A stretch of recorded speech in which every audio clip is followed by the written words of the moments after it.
Bismillahirrahmanirrahim. Assalamualaikum warahmatullahi wabarakatuh.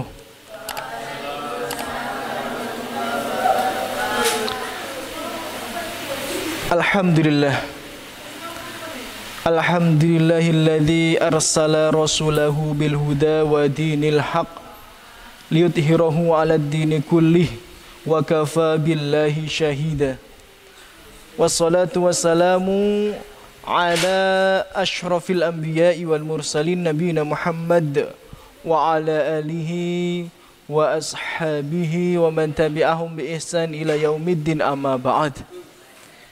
Tayyib, ikhwati fillah rahimani wa rahimakumullah. Saudara-saudariku semua yang semoga selalu dijaga dan dirahmati oleh Allah Subhanahu wa taala.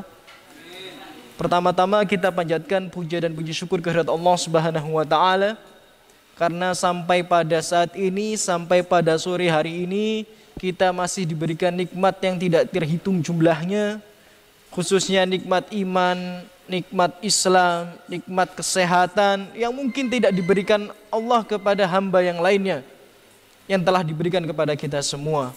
Alhamdulillahirabbil alamin. Kemudian salawat serta salam semoga senantiasa tercurahkan kepada sebaik-baiknya Nabi dan Rasul, manusia yang paling mulia, yakni Muhammad sallallahu alaihi wasallam. Dan juga semoga salawat serta salam senantiasa tercurahkan kepada keluarga beliau, kerabat beliau, para sahabat beliau dan umat beliau senantiasa berpegang teguh dengan kebenaran, yang senantiasa berpegang teguh dengan wasiat yang beliau berikan, yakni Al-Quran dan As-Sunnah.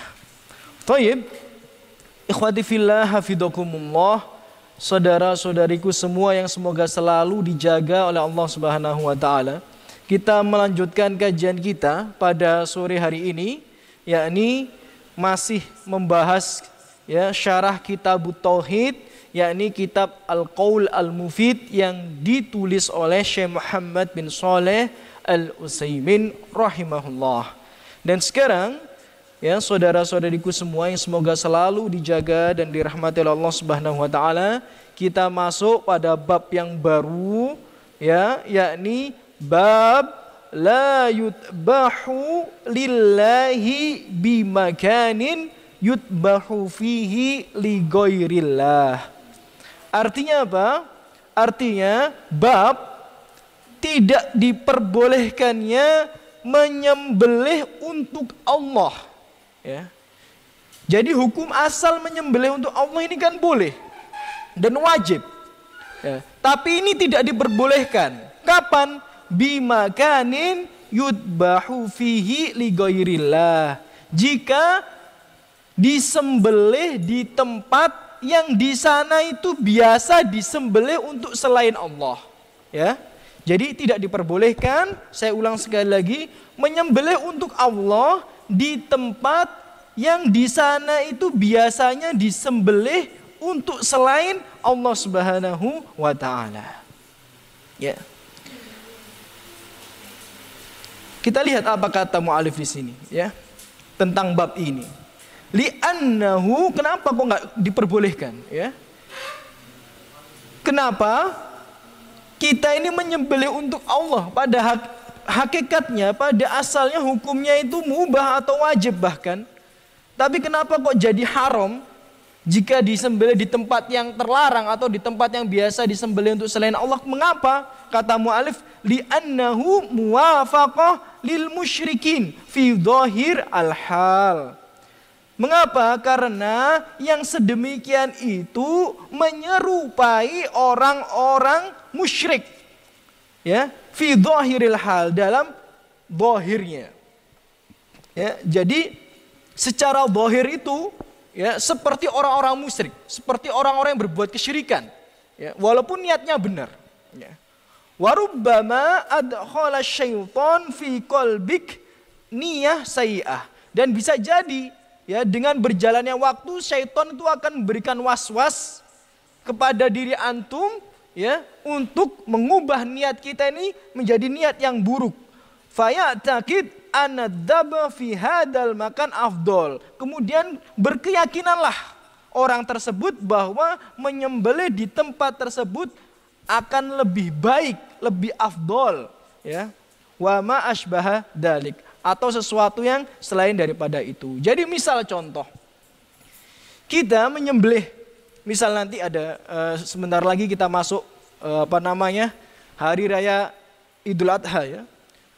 Menyembelih kambing dengan nama Allah wajib. Kalau kambing tidak kita sembelih dengan nama Allah, sapi tidak kita sembelih dengan nama Allah, otomatis haram dimakan. Ya. Namun kalau kita nyembelih sapi itu, ya, nyembelih kambing itu, kita arak dulu nanti Idul Adha nih. Ya, kita arak dulu ke punden. Nah, tujuannya adalah berkurban. Ya, berkurban di Idul Adha. Ya, niatnya benar, tapi nyembelihnya di punden. Nah, ini haram. Walaupun niatnya benar. Mengapa? Karena yang sedemikian itu secara zahir seperti orang-orang musyrik. Ya. Jadi misal kita tinggal di dekat Pelabuhan Ratu, atau kita tinggal di dekat Laut Selatan, yang biasa di sana itu orang-orang menyembelih untuk Nyi Roro. Ya, Nyi Roro siapa nggak tahu, ya. Ya, jadi yang biasa menyembelih untuk si fulanah itu, ya. Kemudian kita berkorban atau kita menyembelih untuk Allah, tapi di tempat itu maka hukumnya nggak boleh. Karena apa? Karena secara zahir, ya, yang terlihat itu menyerupai orang-orang musyrik, ya. Sebagaimana kaidah yang kita sudah tahu semuanya, ya. Man tasabbaha biqaumin fahuwa minhum. Barang siapa yang menyerupai suatu kaum, maka ya ia tergolong daripada kaum tersebut. Maka dari kaidah ini secara umum bisa kita tarik kesimpulan kita dilarang untuk menyerupai mereka. Walaupun niat yang ada dalam hati kita berbeda. Karena orang itu dilihat secara zahirnya. Bahkan kata mu'alif, kalau kita membiasakannya sedemikian, takutnya nanti suatu waktu syaitan akan membisikkan was-was dalam hati kita yang membuat kita berpikir, wah, kalau menyembelih di sini itu lebih berkah. Kalau menyembelih di sini doanya lebih mustajabah. Nah, ini berbahaya, ya. Jadi tidak boleh, ya, menyembelih untuk Allah tapi di tempat yang biasa terdapat kesyirikan. Nah, dalilnya mu'alif, ya, mengkiaskan dengan Masjid Diror. Ya, Masjid Diror. Jadi Masjid Diror itu adalah masjid, ya, yang dibangun oleh orang-orang munafik. Tujuannya untuk memberikan kemudorotan kepada kaum muslimin. Ya, jadi Masjid Diror itu dibangun di dekat Masjid Kuba supaya Masjid Kuba itu sepi, ya. Dan memang sengaja dibangun, ya, untuk memberikan kemudorotan bagi kaum muslimin.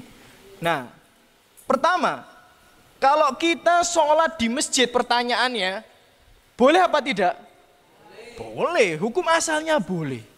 Tetapi kalau kita sholat di Masjid Diror, nggak boleh. Karena Allah Subhanahu Wa Taala berfirman di surat At-Taubah ayat 108, la takum fihi abada. Jangan engkau berdiri sholat di sana selama-lamanya. Ya. Walaupun hukum asalnya sholat di masjid itu boleh, bahkan dianjurkan. Tapi sholat di Masjid Diror gak boleh. Kenapa? Karena itu masjid yang dibuat orang-orang munafik untuk kemudorotan bagi kaum muslimin. Ya, jadi kalau kita melakukannya seolah-olah kita ini tasyabbuh dengan mereka, menyerupai mereka, gitu. Ya, jadi tempat yang sedemikian itu, ya, membuat diharamkan yang hukum asalnya itu halal, ya, halal. Bahkan, ya, banyak, ya, kaidah atau permasalahannya sedemikian, ya, yang mirip, ya, yang misalnya kita ini dilarang. Kenapa? Karena ditakutkan menyerupai orang-orang kafir. Misal, ya, ada permisalan yang lain, ya, kita sedikit keluar dari bab ini supaya kita wawasannya kita sedikit bertambah. Misal, kita semua tahu, ya, atau pernah dengar ada namanya waktu-waktu terlarang untuk melaksanakan sholat. Nah, ada 3 waktu. Apa saja? Siapa yang Masih ingat pembelajarannya 3 waktu dilarang melaksanakan sholat. Kapan? Langsung ba'da asar katanya. Terus ada lagi? Apa? Di saat keluar apa ini? Ba'da subuh, Masya Allah, pinter ya. Satu lagi. Bukan, ba'da maghrib malah kita sunnah untuk melakukan sholat ba'da maghrib ya. Oke ya, nanti diingat-ingat lagi ya, dicatat kalau perlu biar nggak lupa. Ada 3 waktu terlarang kita melaksanakan sholat. Yang pertama itu adalah awal waktu duha. Jadi ketika subuh ini habis, ya, terus kemudian masuk awal waktu duha atau sebelum duha, itu yang dilarang. Ya, karena matahari itu belum naik tinggi. Nah, itu dilarang, itu yang pertama.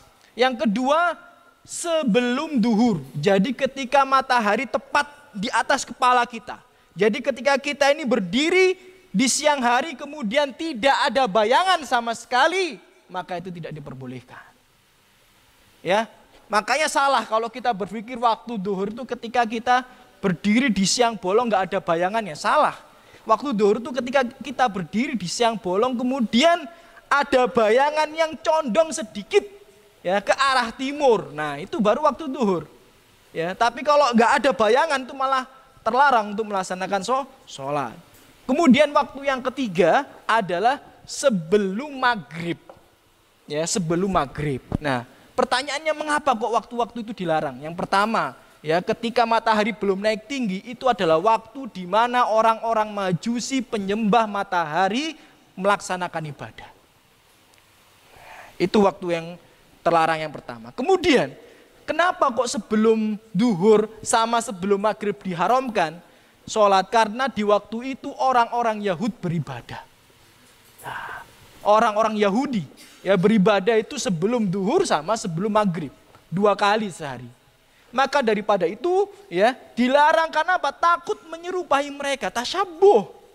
Ya, itu menunjukkan bahwa memang ya kita ini dilarang tasyabuh dalam berbagai macam bentuk ya peribadatan ya. Maka daripada itu jangan mencampur adukkan ibadah kita dengan ibadah mereka. Ya, maka daripada itu ada yang bilang bahwa tahlilan itu bagus. Mengapa? Karena yang dulu orang itu melakukan kesyirikan tapi dijadikan membaca ayat-ayat Al-Qur'an, ya, itu salah. Kenapa? Karena tetap ada tasyabuh di situ. Harusnya kalau kita pengen bagus dihilangkan, diganti dengan hal-hal yang sesuai dengan sunnah Rasulullah Sallallahu Alaihi Wasallam. Ya, jadi itu menunjukkan memang dilarang ya kita tasyabuh dengan orang-orang musyrik dan orang-orang kafir. Nah, taib.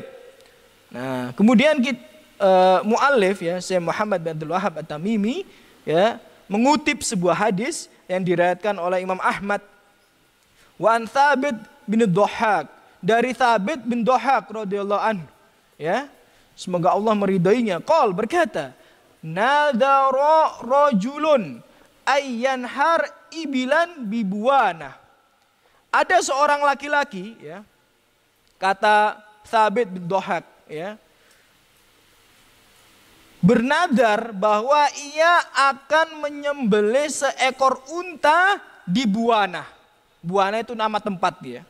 Jadi ada laki-laki menadarkan dirinya ingin menyembelih seekor unta di Buana. Fasa'alan Nabi SAW. Kemudian Nabi bertanya terkait hal itu. Faqal, berkata Nabi SAW, hal kana fiha wathanun min awthanil jahiliyah yu'bad?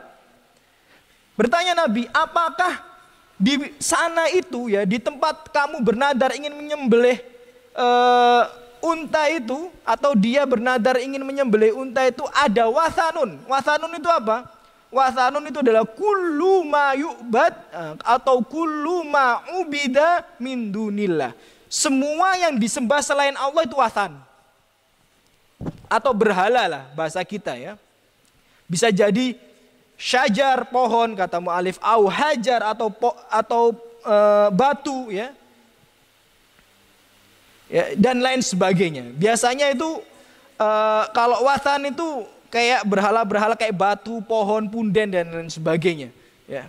Jadi Nabi bertanya, apakah di sana itu ada berhala-berhala yang disembah? Ya. Di zaman jahiliyah atau sebelum datangnya Islam? Qalu, berkata para sahabat, la, enggak ada ya Rasulullah. Qal, berkata Rasulullah SAW, fahal kana fiha idun min a'yadihim. Rasulullah bertanya, apakah di sana juga ada perayaan yang biasanya dirayakan di situ? Nah, ya. Jadi bukan hanya tempat yang biasa disembelih atau ada berhala, tapi kalau juga ada perayaan juga sama.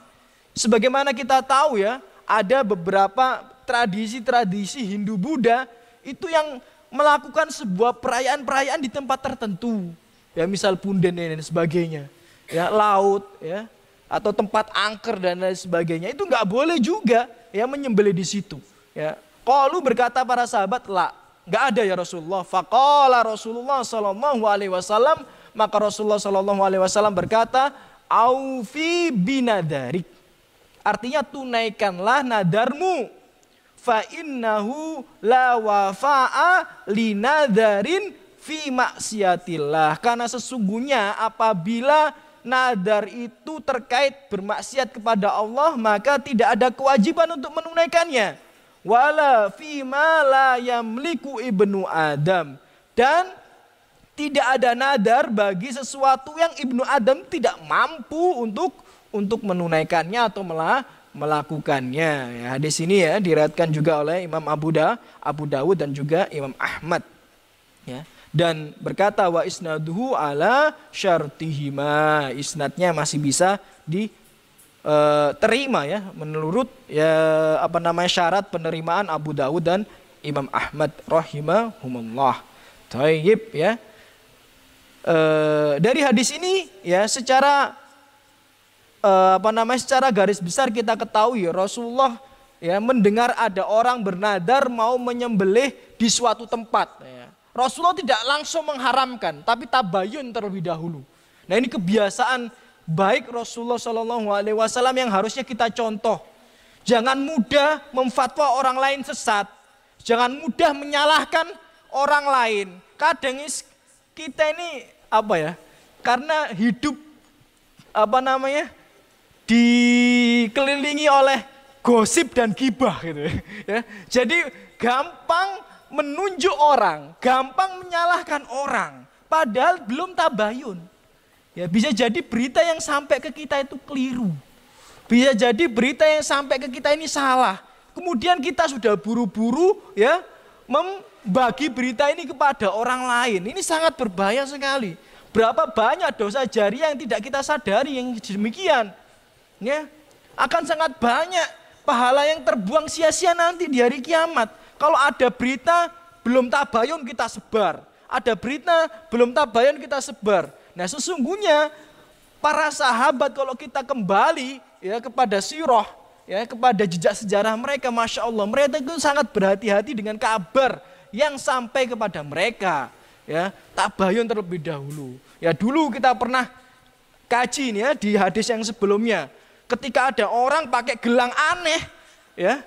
Sama Rasulullah SAW nggak langsung dipotong, nggak langsung difatwa sesat, ya. Tapi ditanya terlebih dahulu, ini gelang apaan? Nah, itu kan bagus ya adab yang seperti itu, ya. Jangan lihat ada orang yang menyelisih kita, kemudian nggak ada tanya, nggak ada sapa, langsung kita sesatkan, langsung kita salahkan. Apalagi cuma hanya dengar berita burung, ya, atau berita kadal dan sebagainya, ya. Itu bukan ciri-ciri seorang muslim ya. Seorang muslim sejati itu harus berhati-hati dalam menerima sebuah berita dan harus untuk meyakini sesuatu baiknya ditabayunkan terlebih dahulu. Toib. Nah, jadi ini hikmah yang pertama yang bisa kita ambil daripada di sini. Rasulullah tabayun terlebih dahulu. Nah, baru ditanya di sana itu ada tempat berhala-berhala yang biasa orang-orang berbuat kesyirikan enggak ada.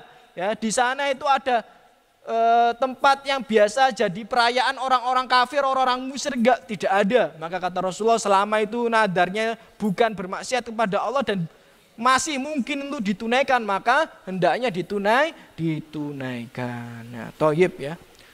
Sekarang pertanyaannya, nadar itu apa gitu loh ya. Jadi nanti kita sudah berbicara panjang lebar tentang nadar dan lain sebagainya, nanti kita bingung.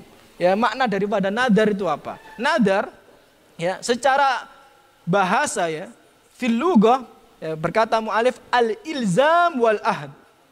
Ya, secara bahasa nadar itu adalah al-ilzam. Ilzam itu mewajibkan diri sendiri, itu ilzam itu. Ya, wal ahad, ahad itu janji. Ya, ya jadi artinya itu secara bahasa bisa jadi ilzam ya, mewajibkan diri atau janji itu secara bahasa. Wa istilahan, dan secara istilah ilzamul mukallaf nafsahu lillahi syai'an ghairu wajib. Ya, seseorang yang mewajibkan dirinya sendiri untuk Allah Subhanahu wa taala yang pada hakikatnya itu tidak wajib baginya. Nah, saya ulang sekali lagi. Ya, seseorang mewajibkan untuk dirinya sendiri sesuatu untuk Allah Subhanahu wa taala yang pada hakikatnya sesuatu itu tidak wajib. Ya, hukum asalnya tidak wajib. Nah, saya kasih contoh biar kita mudah untuk memahaminya. Misal, walillahi alayya nadar ya, bagi Allah ini untuk Allah aku bernadar. Ya, untuk Allah aku bernadar. Kalau saya keterima di ITS ya Allah, ya, di institut ya di Surabaya ya, di ITS, saya akan sedekah sapi untuk fakir miskin dan anak yatim di dekat rumah saya. Ini nadar. Ya, nadar. Jadi hukum memberikan sapi kepada tetangga wajib apa tidak? Ya tidak. Sebelumnya kan tidak wajib. Ya, sunnah. Itu sedekah itu hukumnya sunnah. Tapi kalau dia ya mewajibkan untuk dirinya sendiri yang sesuatu itu pada hukum asalnya itu mubah atau tidak wajib, maka itu disebut nadar. Ya, nadar. Misal, ya Allah untukmu ya Allah aku bernadar setelah lulus kuliah tak nikahi si fulanah. Nah, misalnya tak nikahi si fulanah. Ternyata ditolak sama bapaknya. Nah, ya, tapi itu namanya nadar ya, adik-adik ya. Itu namanya nadar ya. Nadar. Yang penting usaha dulu ya. Usaha dulu. Nah, thayyib ya. Di sini tadi ya Rasulullah Shallallahu Alaihi Wasallam ya menyebutkan bahwa fa innahu la wafa linadarin fi maksiatillah. Ya, kalau kita ini sudah bernadar, selama nadar itu nggak ada unsur maksiat maka wajib untuk ditunaikan. Namun seandainya nadar itu ada unsur maksiat kepada Allah maka tidak wajib ditunaikan. Nah, jadi ada pembelajaran yang bisa kita ambil daripada hadis ini. Misal ya Allah untukmu ya Allah aku bernadar kalau aku lulus sekolah tak keplak sirai koncoku. Nah, itu nggak boleh ya. Itu nadar yang bermaksiat kepada Allah Subhanahu wa taala, nggak boleh ya. Nggak boleh. Ya Allah, kalau saya dapat rezeki 5 juta ya Allah tak ajak fulanah keliling-keliling nang alun-alun. Nah, nggak boleh ya. Ya fulanah ya mengajak perempuan keliling-keliling di alun-alun belum dinikahin ya nggak boleh ya. Nadar yang bermaksiat seperti itu nggak boleh ya. Ya, jadi kalau nadarnya ada unsur maksiat kepada Allah tidak diperbolehkan untuk ditunaikan.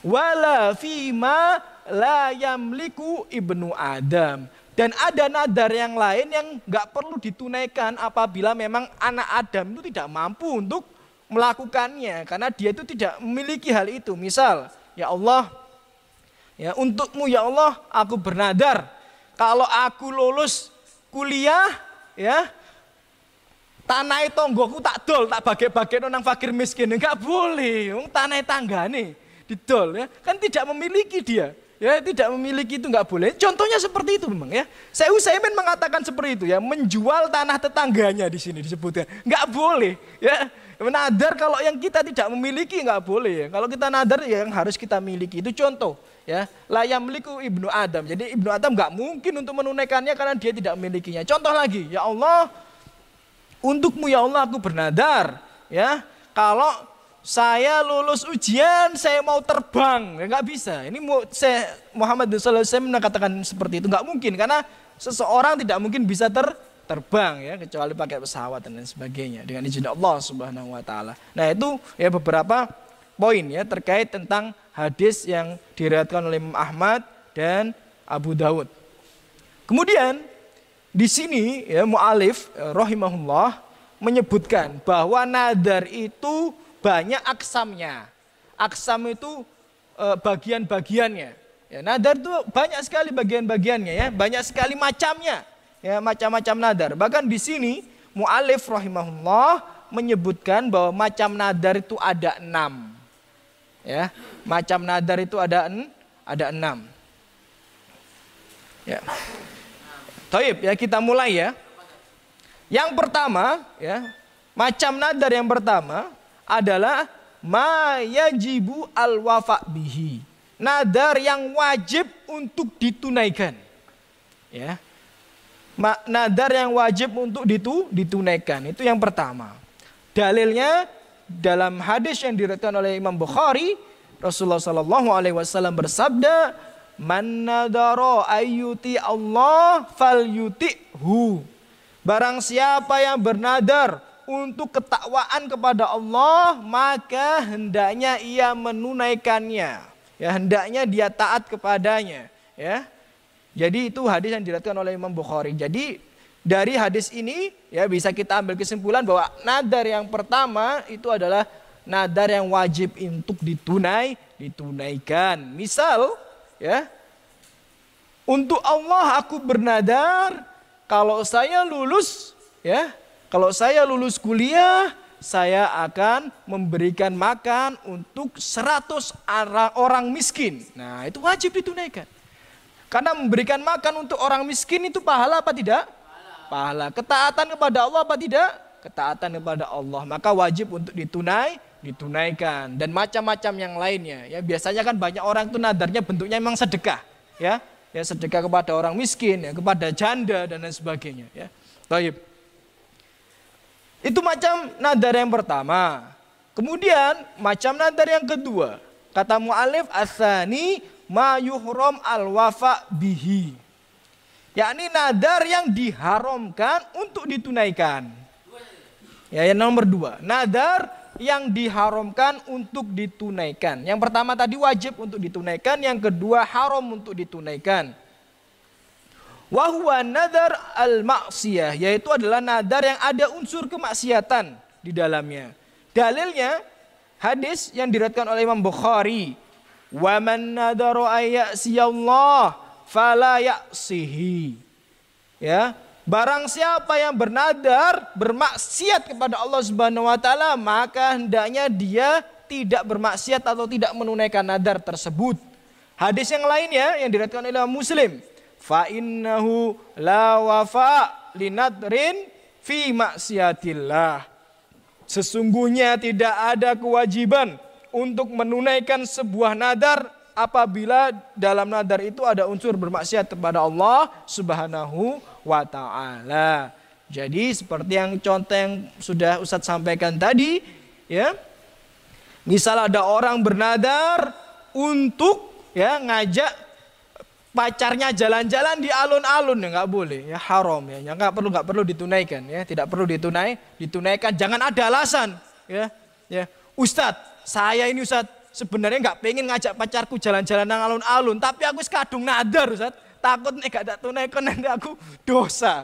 Kan Rasulullah SAW ya nyuruh untuk menunaikan nadar. Wah ini repot ya kajangi ngakali syariat, ya nggak boleh, ya nggak boleh, ya yang haram tetap haram, ya yang haram tetap haram. Baik. Itu yang nomor 2. Kemudian macam nadar yang nomor 3. Ya semoga cukup waktunya. Yang nomor 3. Ma yajri majrol yamin. Yakni nadar yang hukumnya seperti hukum sumpah.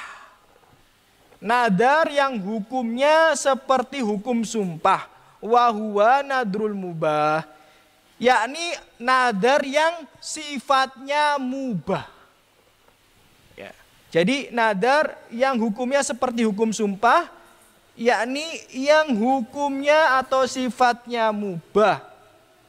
Kalau mubah itu berarti boleh ditunaikan, boleh tidak. Seperti sumpah. Ya, sumpah itu boleh ditunaikan, boleh tidak ditunaikan. Ya. Jadi walillahi alayya nadar, ya. Misal, contohnya ini ya. Untuk Allah aku bernadar, nanti hari Kamis, ya, nanti hari Kamis aku pakai gamis. Nah, kita pakai gamis, nggak pakai gamis itu ada hubungannya dengan ketaatan sama Allah apa tidak? Nggak ada, ya.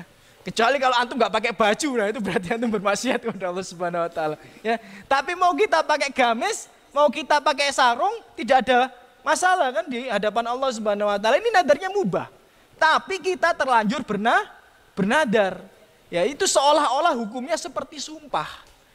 Misal, wallahi demi Allah, ya demi Allah hari Kamis aku mau ke alun-alun. Nah ternyata hari Kamis kita nggak bisa ke alun-alun karena lockdown, ya misal, ya karena ditutup. Nah ini namanya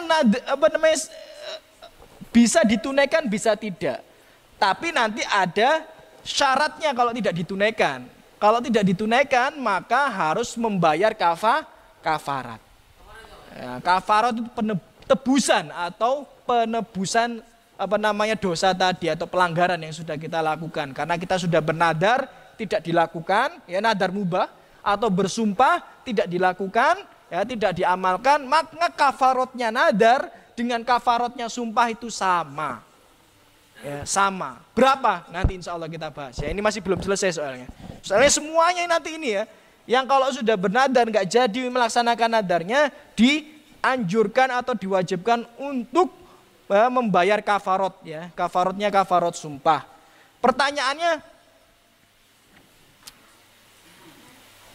kafarat sumpah itu seperti apa? Ya, insya Allah akan kita jelaskan. Ya, nanti kalau udah selesai pembagian nadar ini. Nah sekarang yang nomor 4, nadar al-lijaj wal godob, nadar yang keluar karena kemarahan.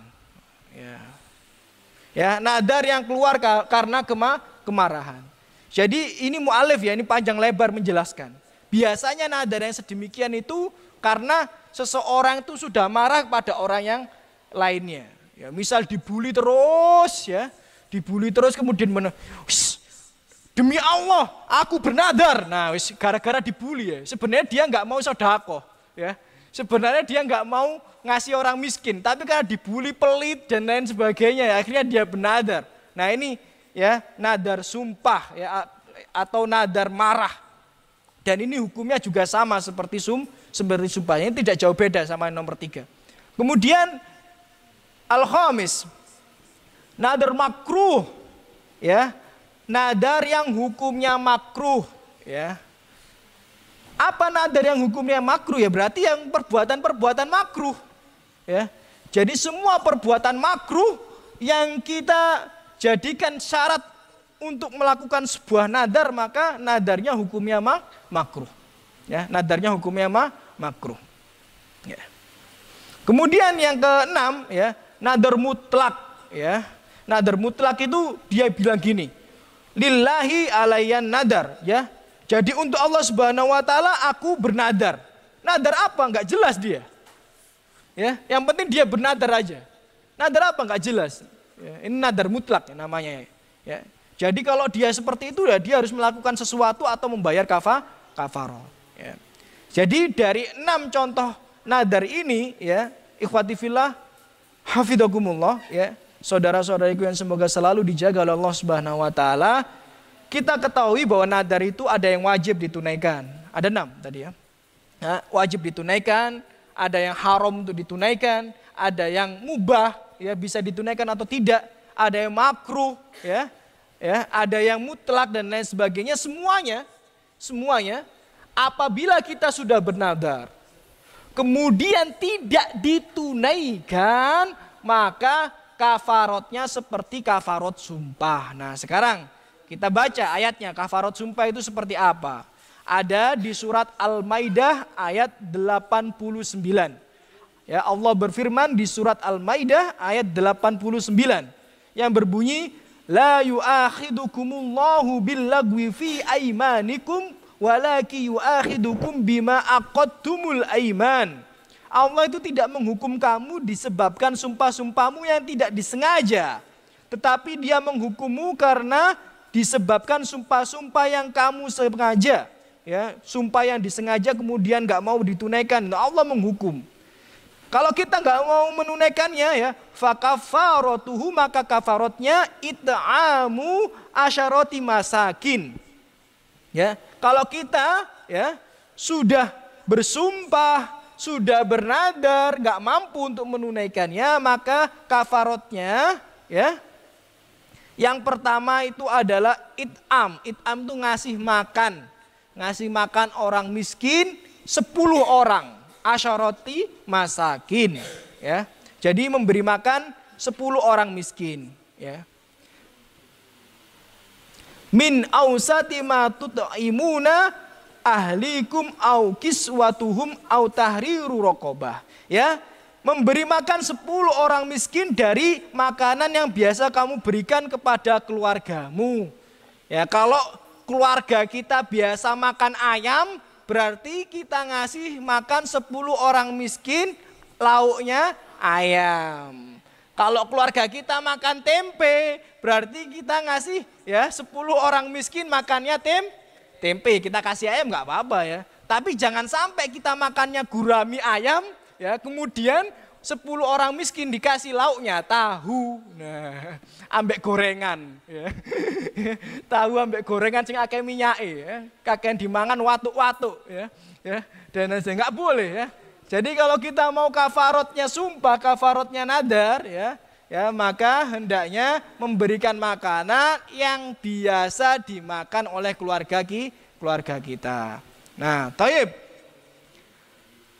Kalau nggak bisa, ya. Au kiswatuhum, atau memberikan 10 orang miskin pakaian. Ya. Jadi boleh, ya, memilih. Kalau kita ternyata juragan klambi, ya. Juragan klambine banyak di toko, nggak kepake, nggak kejual, maka boleh kita memberikan 10 orang miskin baju untuk menggugurkan kafarat sumpah atau nadar kita. Au tahriru raqabah, atau memerdekakan budak. Ya, tapi di zaman sekarang sudah nggak ada budak. Ya, jangan ada pembantu kemudian antum merdekakan, ya. Pembantu bukan budak. Ya, jadi itu ya, kafaratnya sumpah atau nadar yang tidak kita tunaikan, maka bisa kita pilih 10 orang miskin kita kasih makan, atau kita kasih pakaian, atau memerdekakan budak. Nah, taib. Yang jadi pertanyaan, ya, Ustadz, apabila seseorang bernadar bermaksiat kepada Allah, ya, nadar bermaksiat kepada Allah, contohnya tadi, ya, sudah kita sampaikan banyak tadi.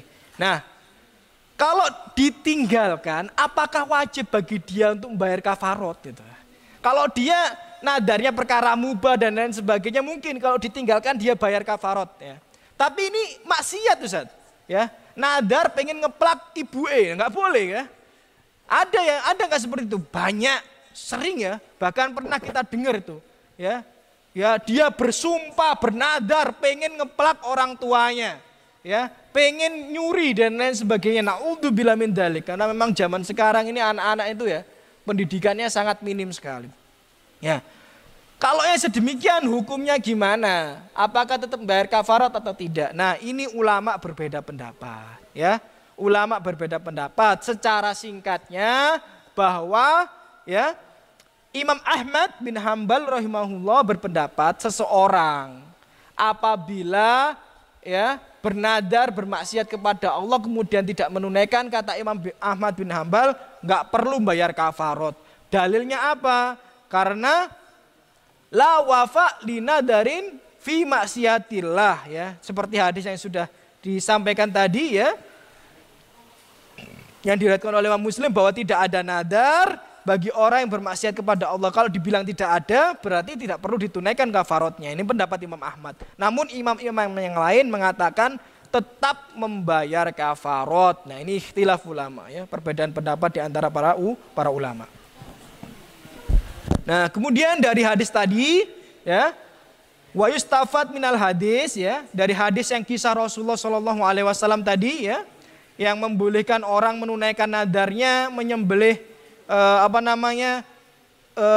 unta di sebuah tempat yang dimana di sana itu tidak ada berhala, tidak ada perayaan orang kafir dan sebagainya. Itu ada 3 poin penting yang disampaikan oleh mu'alif yang bisa menjadi pelajaran bagi kita semua. Yang pertama, annahu yu'addi ila tasbih bil kufar. Pelarangan atau hukum yang bisa kita ambil yang pertama adalah dilarangnya tasyabuh dengan orang-orang kafir. Ya, saya ulang sekali lagi, dilarang tasyabuh dengan orang-orang kafir. Ya. Nanti ada yang tanya, Ustadz, ya, di zaman Rasulullah itu nggak ada kemeja. Ya, di zaman Rasulullah itu nggak ada jas. Nah, kalau kita pakai kemeja, pakai jas, berarti kita menyerupai orang-orang kafir. Bukan itu maksudnya. Ya, tasyabuh ya bil kufar dengan orang-orang kafir, tasyabuh dengan orang-orang musyrik, tasyabuh dengan orang-orang munafik, tasyabuh dengan orang-orang zindik, ya, orang-orang fajir, orang-orang yang pelaku kemaksiatan yang dimaksud adalah dalam perkara ibadah satu. Ya, kalau itu adalah unsurnya unsur ibadah satu. Yang kedua, kalau memang benar-benar itu sudah menjadi ciri khas mereka. Ya, kalau belum jadi ciri khas mereka, ya kalau orang kafir, orang muslim udah biasa pakai kemeja, pakai celana, ya nggak ada masalah gitu. Ya, jadi ada dua poin ya. Yang pertama adalah kalau itu dalam perkara ibadah nggak boleh, ya tahlilan nggak boleh tasyabuh, tasyabuh dengan orang-orang terdahulu, ya yang tidak mengenal Islam, ya. Kemudian kita merayakan Valentine, ya. Kemudian kita merayakan Natal dan lain sebagainya, tasyabuh, ya. Kita pakai topi Natal. Nah, itu kan yang sudah menjadi ciri khas mereka. Masuk poin yang kedua. Jangan bilang sing penting atine, nggak bisa. Ya karena Rasulullah SAW ya mengatakan tasyabuh itu nggak boleh. Karena seseorang itu dilihat dari dohirnya, ya, dilihat dari dohirnya, ya. Bukan dari hatinya. Orang itu kan dilihat dari dohirnya. Kalau hati itu urusan Allah Subhanahu Wa Taala. Ya, kalau kita menghukumi manusia itu dari dohir. Ya, urusan hati itu urusan Allah Subhanahu Wa Taala. Ya, jadi hukum yang bisa kita ambil yang pertama larangan tasyabuh. Yang kedua, annahu yu'addi ilal iktirad bihadal fi'il. Ya, jadi bukan hanya itu, ya. Apabila kita melakukan suatu yang menjadi kebiasaan orang-orang musyrik, orang-orang kafir dan sebagainya, itu bisa menjadi sebab tipu daya, ya, dan bahaya bagi orang yang tidak mengetahuinya. Paham maksud Ana ini? Jadi kita ini kan misal kita melakukan itu urusannya hati saja. Ya, misal tadi menyembelih di tempat angker. Kita menyembelihnya karena Allah, untuk Allah. Tapi orang lain itu loh, yang orang awam, yang tidak tahu melihat hal itu, ini bahaya.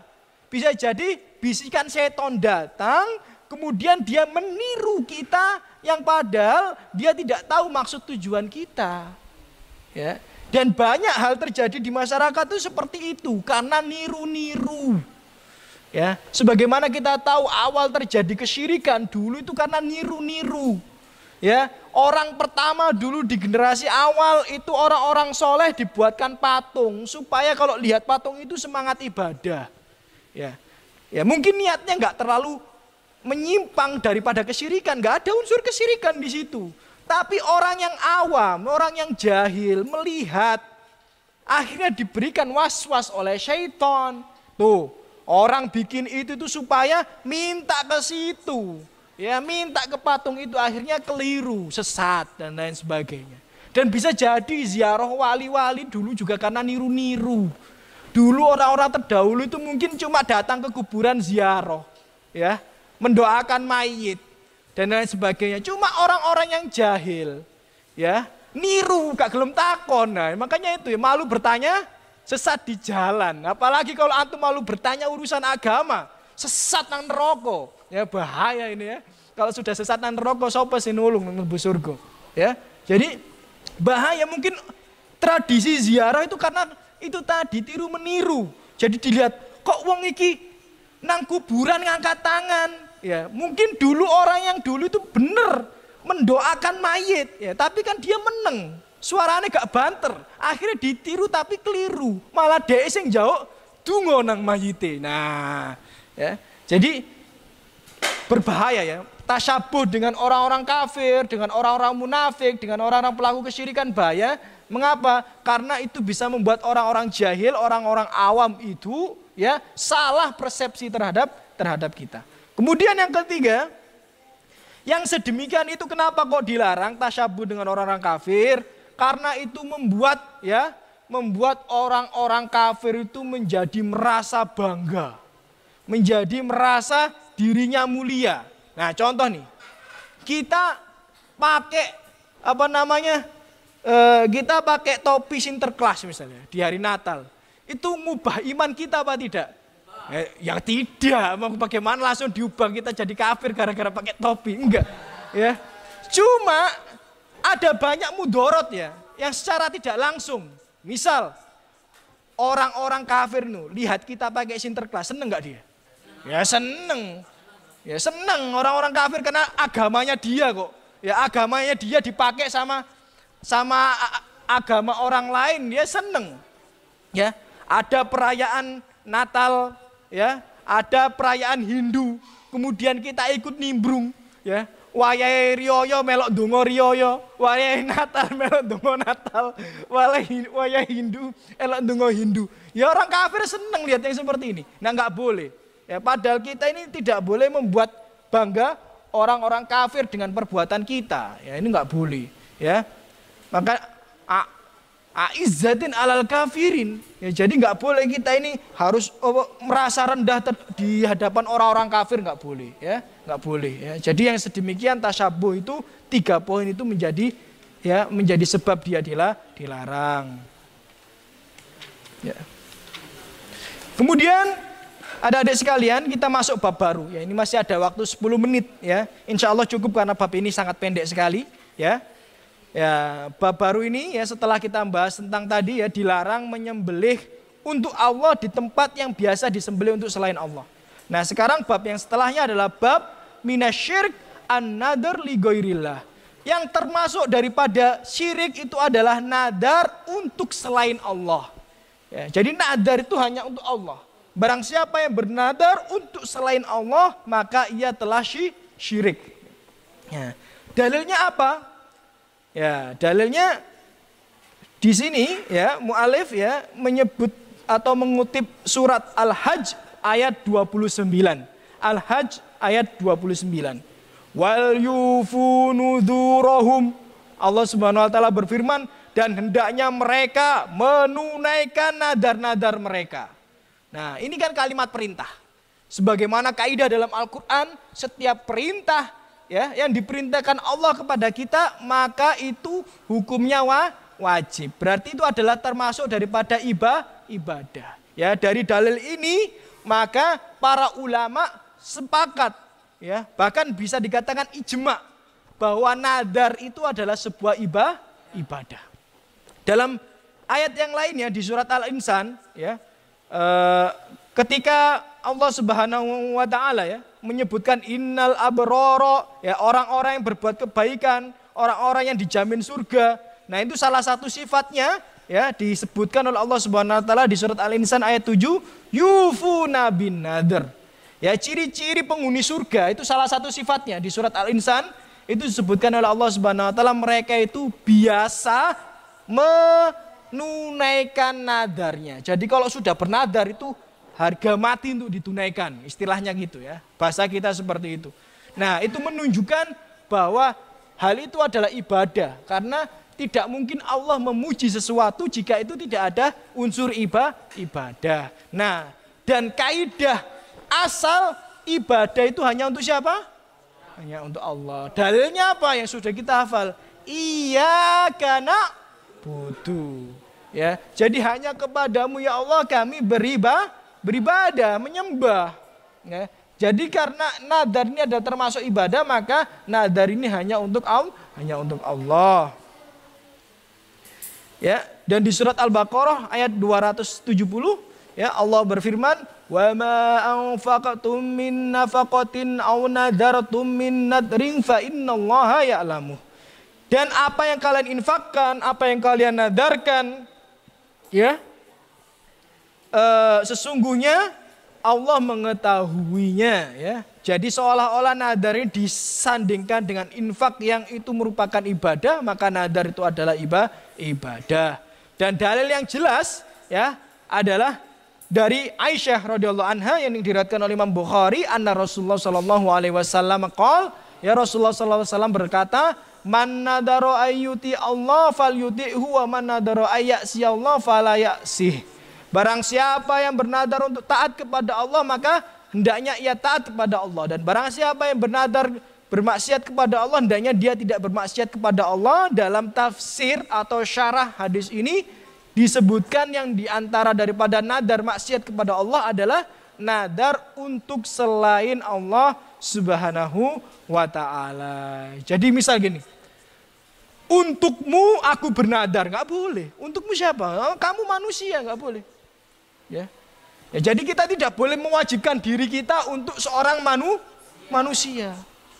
Ya, jadi kalau kita mewajibkan diri kita, ya, harus untuk Allah Subhanahu wa ta'ala. Apalagi yang itu sifatnya nadar yang adalah wajib. Jadi mungkin itu yang bisa Ana sampaikan ya pada sore hari ini, kesempatan sore hari ini, ya, insya Allah nanti kita lanjutkan ya di pertemuan yang selanjutnya di bab yang baru. Ini bab ini sangat penting dan urgent ini ya, khususnya untuk adik-adik semuanya ya, di bab yang selanjutnya insya Allah, karena bab selanjutnya akan bahas tentang bab minasyirik ya, yang termasuk daripada syirik adalah isti'adah bighairillah, minta pertolongan selain Allah. Nah ini nanti bahas tentang jin ya, bahas tentang tempat-tempat angker ya, genderuwo, kuntilanak ya, pocong ya, insya Allah akan kita bahas ya dalam pertemuan berikutnya bulan depan ya. Karena memang jelas ya di sini ya, salah satu ayat yang dikutip untuk membahas tentang meminta perlindungan kepada selain Allah adalah surat Al-Jin loh. Berang apa coba ya? Ya, jadi insya Allah ya bulan depannya akan sangat menarik. Tapi kesimpulan dari pertemuan kita sore hari ini adalah yang pertama tadi, kalau kita mau menyembelih walaupun hukum asalnya kepada Allah itu boleh, tapi nggak boleh di tempat-tempat yang terlarang.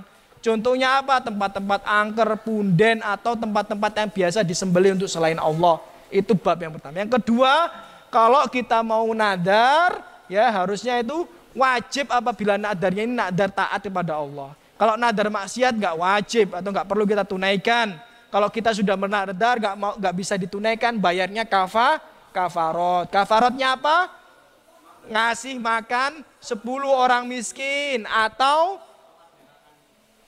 memberi pakaian 10 orang miskin atau memerdekakan budak. Nah, kemudian adik-adik sekalian, kalau kita bernadar itu hanya untuk Allah Subhanahu wa taala. Kalau kita mewajibkan diri kita, mengazamkan diri kita terhadap sesuatu, itu hanya untuk Allah, karena itu adalah ibadah dan tidak boleh ibadah selain kepada Allah Subhanahu wa taala. Ada pertanyaan? Adik-adik semuanya? Ya. Tadi ada 6, itu berarti nyatetnya kurang. Nanti insya Allah ya, setelah ini kalau mau nanti dilihat catatan teman.